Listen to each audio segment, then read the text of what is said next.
গাজার জন্য শনিবার বোর্ড অব পিস বা শান্তি কমিটির ঘোষণা করেছেন মার্কিন প্রেসিডেন্ট ডোনাল্ড ট্রাম্প। সেই কমিটিতে যোগ দেওয়ার জন্য তিনি পাকিস্তানকেও আমন্ত্রণ করেছেন বলে দাবি করল ইসলামাবাদ। রবিবার পাকিস্তানের প্রধানমন্ত্রী শাহবাজ শরীফ নিজেই সে কথা জানিয়েছেন, যদিও ওয়াশিংটন এ ব্যাপারে আনুষ্ঠানিকভাবে কিছুই জানায়নি। আন্তর্জাতিক মহলের অভিমত, যদি পাক প্রধানমন্ত্রীর এই দাবি সত্য হয় তাহলে ভারতকে বাদ রেখে ট্রাম্পের এই সিদ্ধান্ত যথেষ্টই তাৎপর্যপূর্ণ। সাধারণত ভারত পাকিস্তানকে একই বন্ধনেতে রাখার যে প্রবণতা রয়েছে ওয়াশিংটনে, তা নিয়ে দীর্ঘদিন ধরে আপত্তি জানিয়ে এসেছে নয়াদিল্লি। কিন্তু এই ক্ষেত্রে বিষয়টি সম্পূর্ণ আলাদা, কারণ গাজায় শান্তি ফেরানোর মতো জরুরি আন্তর্জাতিক বিষয়ে ভারতকে উপেক্ষা করে পাকিস্তানকে আমন্ত্রণ প্রকারান্তরে কেন্দ্রে নরেন্দ্র মোদী সরকারকে বার্তা।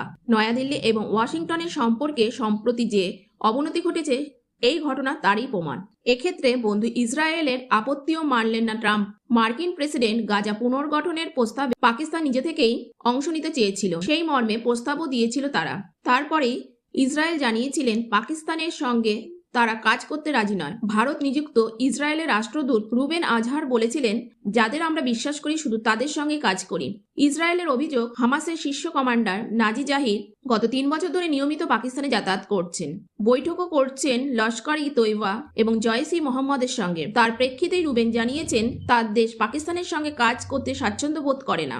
গাজায় পাক সেনাবাহিনীর যে কোনো ধরনের ভূমিকায় ইসরায়েল সরকারের আপত্তি থাকবে। প্রসঙ্গত, ইসরায়েলের সঙ্গে পাকিস্তানের বিরোধ আন্তর্জাতিক মহলে সর্বজন বিদিত। প্যালেস্তাইনের সমর্থক পাকিস্তান আজও ইসরায়েলকে রাষ্ট্র হিসাবে স্বীকৃতি দেয়নি। তা নিয়ে ইসরায়েলের ক্ষোভ তো রয়েছে।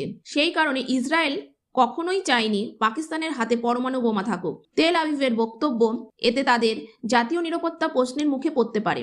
80-র দশকে ভারত এবং ইসরায়েল যৌথভাবে পাকিস্তানের পরমাণু প্রকল্প আটকানোর চেষ্টা করেছিল বলে অভিযোগ করে থাকে পাকিস্তানও।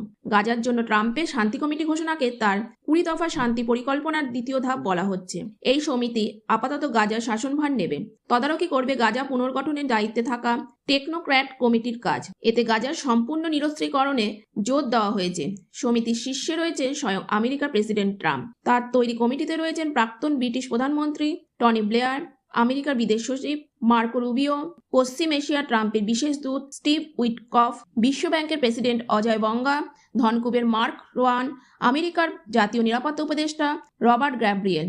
পশ্চিম এশিয়ার শান্তি প্রক্রিয়ায় রাষ্ট্রপুঞ্জের বিশেষ দূত নিকোলাই থাকবেন হাই রিপ্রেজেন্টেটিভ হিসেবে।